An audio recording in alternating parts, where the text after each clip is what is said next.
toaster.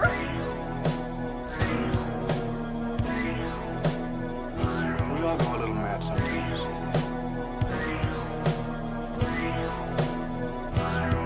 You lied and I died! A fellow Rosier. They're coming to get you, Barbara. How's it hanging, Phil? What's the prime time, bitch? Come and get it! So either put the gun down now, or kiss your ass goodbye. Let's get this party started. I agree, Dana. Let's get this party started. But tonight is not going to be much of a party because holy shit. That was rough.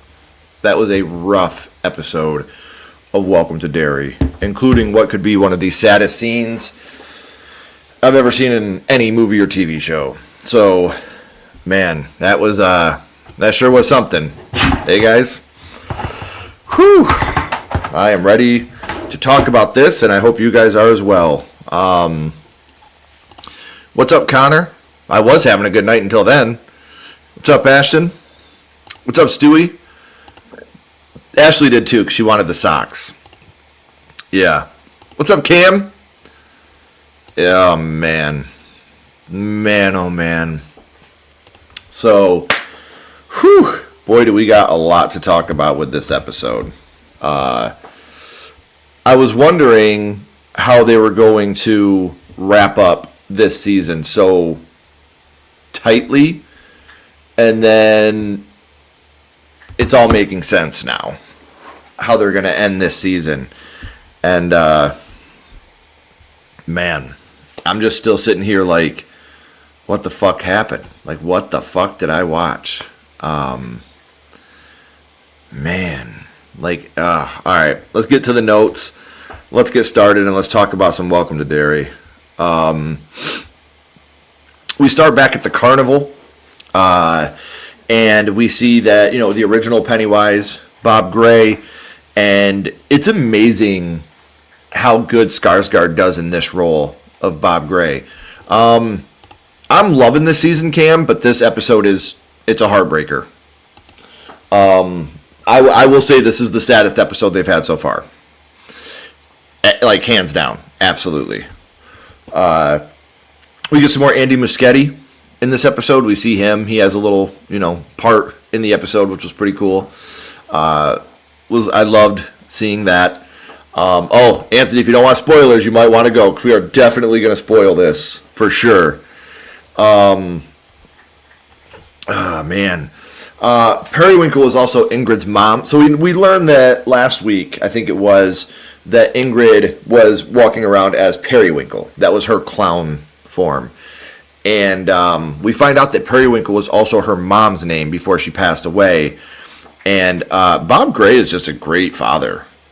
Like, he's a great dad to Periwinkle. Like, he loves her. You could tell that he's, very upset, at the thought of not being able to have her. He's a very, very loving father. And then we have some kid that comes up and asks Bob Gray for help. And Bob Gray's kind of a dick. Like, he's like, no, can't you see I'm busy? And he's smoking a cigarette and drinking. And he hears a scream, so the kid holds his hand. And I love how when you see the teaser, you think this is Pennywise taking a kid off into the woods. When actually it's the opposite. It's Pennywise taking Bob Gray into the woods in the form of a child, and we later see that Bob Gray's dead, and they're giving Ingrid, his bloody toupee, wig, whatever, and they're like, it could have been wolves, it could have been anything. We found this in the woods, and, she's obviously very upset. When the group of vigilantes, if you will, go to the black spot, that is the proper name for it, by the way. I would never call it that. That's what it's called, is the black spot. Another great Stephen King line is referenced here. Give us what we want and we'll go away, which if you've seen Storm of the Century, that's the big line in that movie. Give me what I want and I'll go away.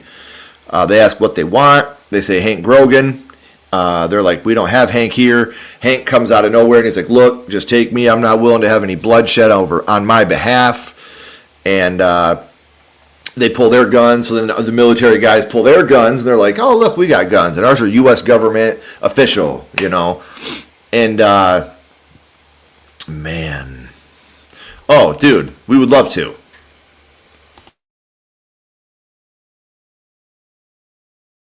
I have a sneeze coming, and it won't come out, and it's driving me nuts. Yeah, we would love to. Absolutely, Cam. We're actually going to have you be in a video here soon. We're talking to Gigi about how we're going to do it, but we're going to do another... a couple years ago, we did Let the Kids Talk Horror, where a bunch of kids sent in videos of their favorite horror movie and why they love that horror movie so much. And we're going to do a volume 2 of that, and we're going to have a bunch of kids... send in videos of their favorite horror movies. I think it's cool. Let the kids talk horror, you know, because you guys are the next generation of horror fans. So we want to have that as well.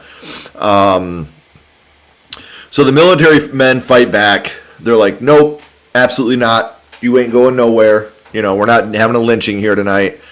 And the guys in the masks are like, the vigilantes are like, all right, you're right. This isn't no way to do this. So they walk out. They end up chaining up the doors and firebombing the place. I'm doing good, King Matthew. Thank you for stopping in.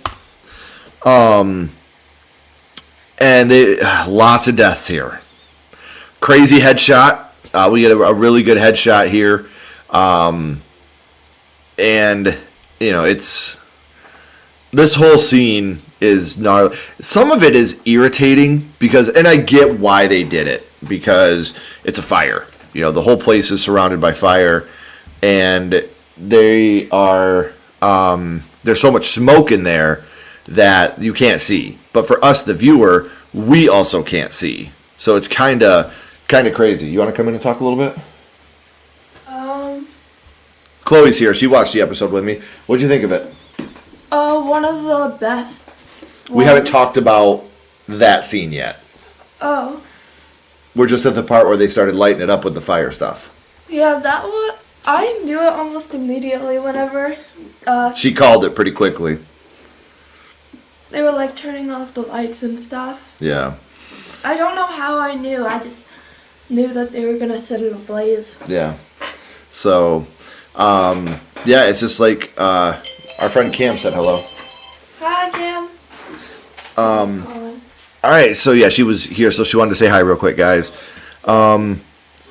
So Halloran is having visions during the fire, and the visions can see him now, which is gnarly. Then there's a character named Noreen.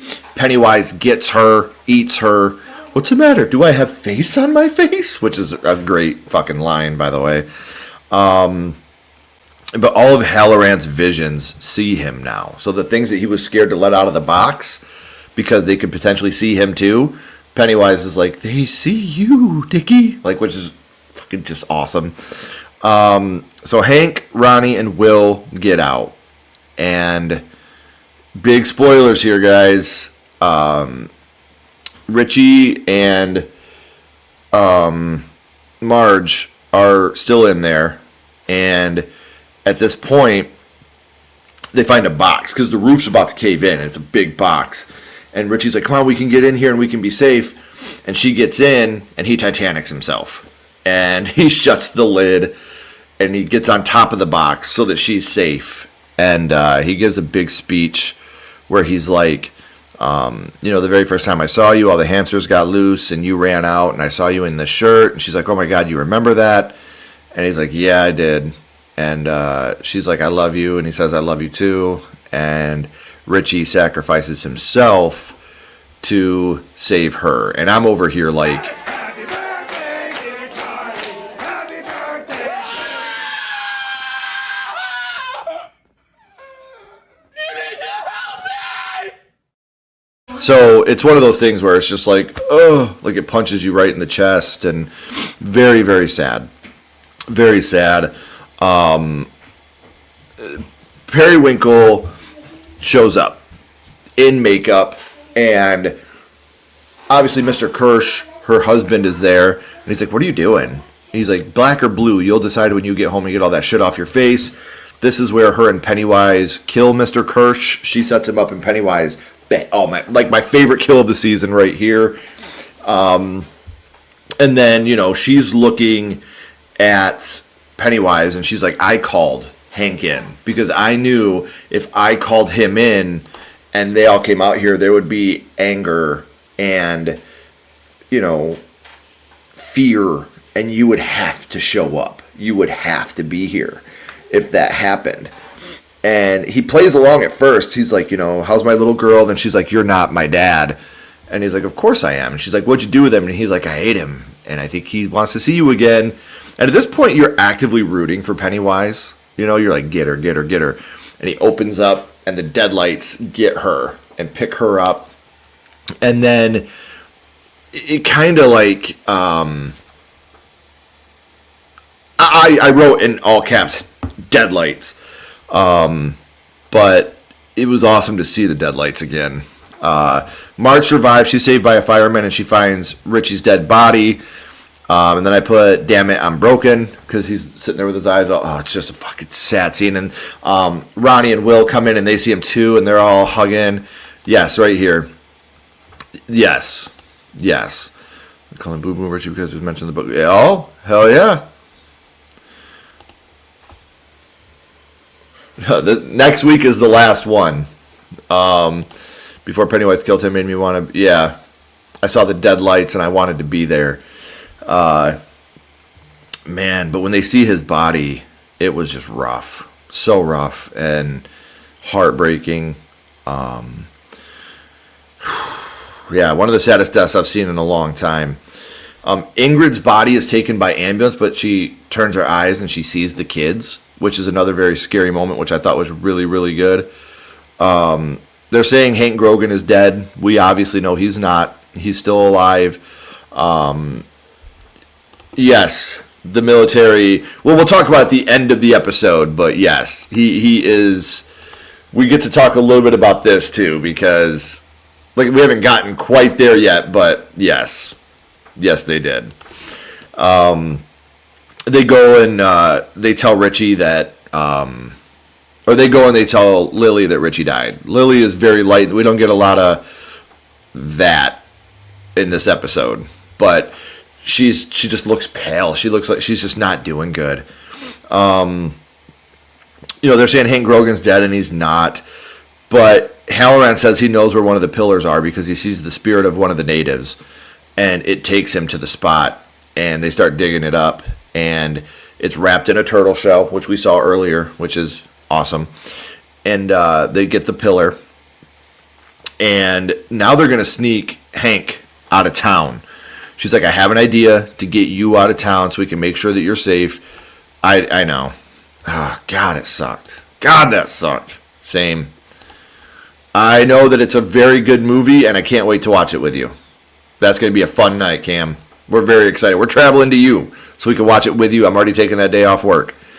They take Hank to Rose and ask her for help.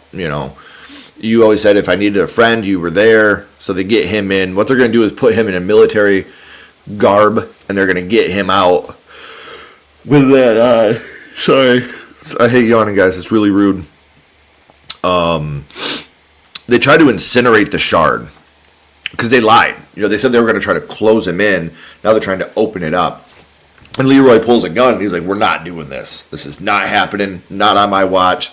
And they call him up to the room. He goes up there. And they don't want to cage Pennywise. They want to free him. So they melt the pillar. The pillar's, it's like completely melted. And this moment you're like, fuck. And the main guy's talking to Leroy. He's like, you're a hero, son. And when he leaves, they put a hit out on Leroy. He's like, that man does not leave this base. And you're just like, oh, shit. That's not good.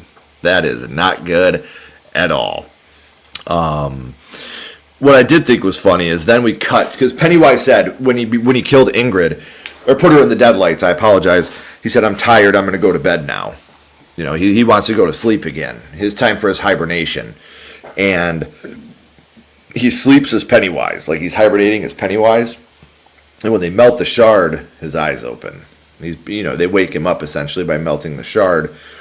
And then at the end of the episode, Ronnie calls Will, and is talking to Will and is like, thinking about how, Richie died and how he suffocated and his lungs were popping like popcorn. It makes me hungry. And at this point you're like, what? And then obviously it's Pennywise. And I love the part where their voices are kind of meshing together, so you can still hear her voice, but you also hear Pennywise. And then he shows up on the fridge behind Will, and he jumps down, and Will is taken by the deadlights to end the episode. So a lot happened this week. And what we have to wrap up next week, what happens with Hank Grogan? What happens with the natives? Because they saw the military taking the shard. And he ran and was like, hey, we got a problem. He went back to the ancestors and was like, we have a problem. So we got to wrap that up. Leroy's got a hit on him from the military. How do we wrap that up? Will's been taken by the deadlights. This all has to get wrapped up in the next episode. There is no continuing this. It's already been said that next season goes back in time. So this is a one-off. So we got to figure out how we're going to wrap all this up in the next episode. I was just going to ask that. What are some of the people's theories? What do you guys think is going to happen next week? I think we're going to get a couple more big deaths, obviously. The only two I think are genuinely super safe no matter what are obviously Will, because he's Mike's dad. So he obviously cannot die here, because then Mike wouldn't exist. We'd be in a paradox, all that shit. And I really think that Marge is safe as well. I think that she's Richie's dad from It 2017, It 2019, It 1990, whichever one you want to say. I think that she names her kid after Richie. And I think this season is going to end showing the future of our characters that do live. Stewie says, I think Pennywise gets killed with the shard. If they do it like the book, Pennywise has to die. Well, yeah, has to die, obviously. We know he doesn't die now because he'll be back in 2017, 2019. But no, I genuinely think Marge is safe. I think that her and Will are totally safe, in my opinion. Totally safe. Anyone else could bite it next episode. I wonder how they're going to play out the Leroy scenario. Like I said, the whole firebombing, it was about a half hour worth of the episode. Like, that was a huge chunk of this episode was, the black spot being lit on fire. That scared the shit out of me. Binks, wow, you scared the hell out of me, dude. I didn't even know my cat was in the studio, and all of a sudden I just saw him poke up. Whew. I would hope that eventually we get that. That would be cool. But it would kind of be weird, too, with the CGI that they use. I don't know if I'd be that much of a fan of it. Yeah. And Leroy raises Mike. So Leroy's got to be safe, too. Because he does talk about that, how he was raised by his grandfather. That's a very good call, Ricky. I like Lily and Ronnie, but I don't know if it would affect me greatly if they died. More of Lily, though. Yeah, like I said, this week was very light on the Lily stuff, and I think a lot of that was production got shut down, and then it got brought back up 6 months later, so a lot of the kids looked older, visually just looked a lot older, so they did a lot of, going around that, but, yeah, I don't know, man. It's just, I'm really, really excited about the end of it, but I'm also nervous because there's a lot to wrap up. Now, hopefully next week's like a 2-hour episode maybe, or an hour and a half. I don't know if we actually have a runtime for that episode yet. Welcome to Derry.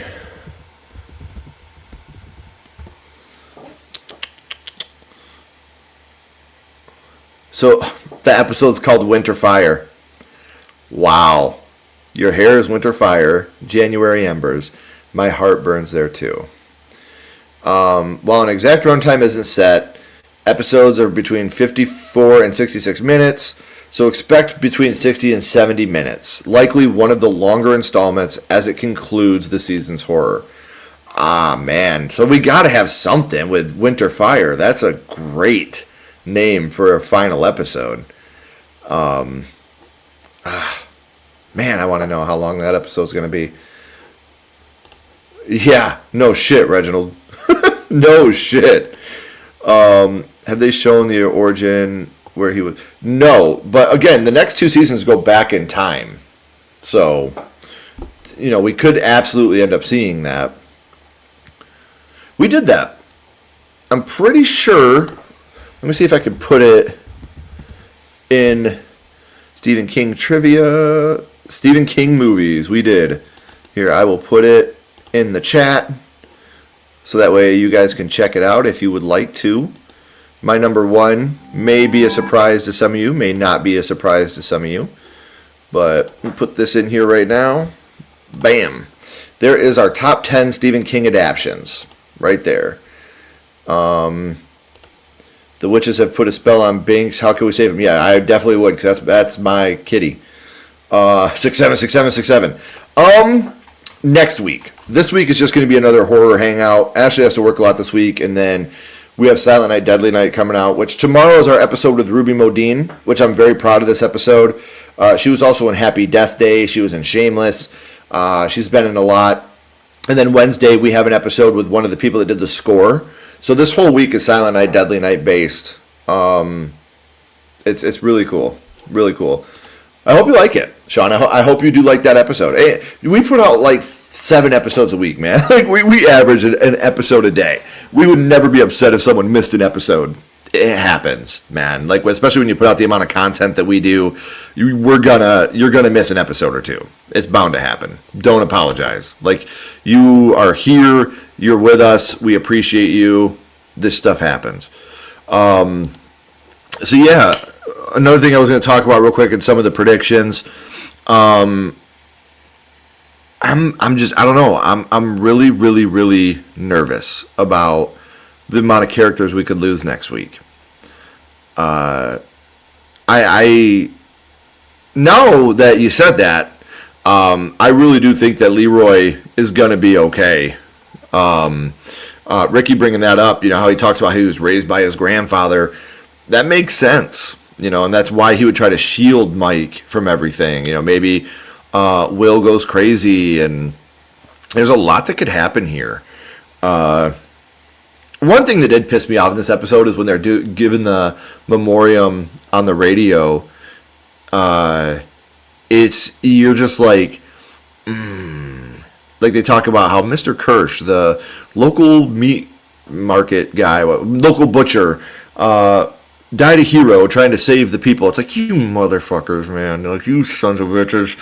Are there any interviews that you haven't loaded on the YouTube channel yet? I know you were at a con and interviewed famous actors from Friday the 13th. Yes, a lot of our interviews are done like that. They're all done in the convention videos because we only have a minute or 2 to spend with them. So we don't have a lot of time to actually, do a full-on interview with them. So if you go to like our Astronomicon or Horror Hound videos, that's where you'll be able to see a lot of those. We don't release them as individual episodes. Some of the stuff we have recorded that we have not released yet. Ruby Modine, like I said, and then Martin McPhail, who also did the score. Next week we have an interview with Steve Varley of The Steve Varley Show. He's such a great guy. So we got to sit down and hang out with him. We have Ashley's top 10 slasher movies will be coming out here soon. The top 10 movies that pissed me off will be coming out soon. Tony Wash, an episode with him, our top 10 Christmas horror films, and my least favorite horror films of 2025. And a lot of these top 10s, the top 10 slasher films, the top 10 movies that pissed me off, the top 10 Christmas horror films, and the top 10 least favorites of 2025, you can already watch if you're a member. So make sure you become a member of the channel. You get all those early access to every single one of those episodes. What's up, Terrell? Same. What'd you think of it, brother? Yeah. It's fucking gross, man. So fucking gross. If you guys don't mind spoilers, I did a video just a little bit right before Welcome to Derry started, actually. And it's about that scene in Silent Night, Deadly Night. Obviously, they haven't released the movie yet, but the scene is online. You can see it. And so if you guys want to, feel free to check that out if you'd like. I'd like to know what you guys think of that. Yeah. It's all my opinion. That's all it is. Yeah, you see, here's my thing. And I said it during our review. I don't know enough about the Five Nights at Freddy's lore to be like, this is this or this is that. I thought the movie was fine. I mean, I know it's like getting slammed by critics, but it was fine. I didn't see anything like terribly wrong with it. So, yes, I would totally survive. Random fact, but now I'm full anxiety of my nails because I watched. Oh, yeah. P2 is a great one, man. Great flick. So thank you guys for stopping out. Like I said, next week we'll be doing our last one, our last after party for Welcome to Derry. So thank you guys for being a part of this for the last 7 weeks. This has been a lot of fun. Yeah. We already knew there was going to be a part 3, but to end a movie on a cliffhanger when we don't even have a release date for the third one, that kind of sucks. Can't wait to see you guys next week. It's going to be a lot of fun to talk about this final episode. And make sure you check out the interview tomorrow with Ruby Modine. She is, like I said, she's so amazing. You've seen her in Happy Death Day. You've seen her in Shameless. She's done a lot of amazing things, and I'm so honored that I got the chance to spend a little time with her and talk about her first horror movie. And she's just, like I said, she's just an incredible, incredible person, and she's so kind and so sweet. And she's an amazing musician, too. So I can't wait for you guys to check that out. But if you guys haven't already, please like, comment, and subscribe. It does help build the channel more than you know. And follow Sledgehammer Horror on social media. Those links are in the description as well. But until next time, keep talking horror, stay what you are, and we'll see you guys soon.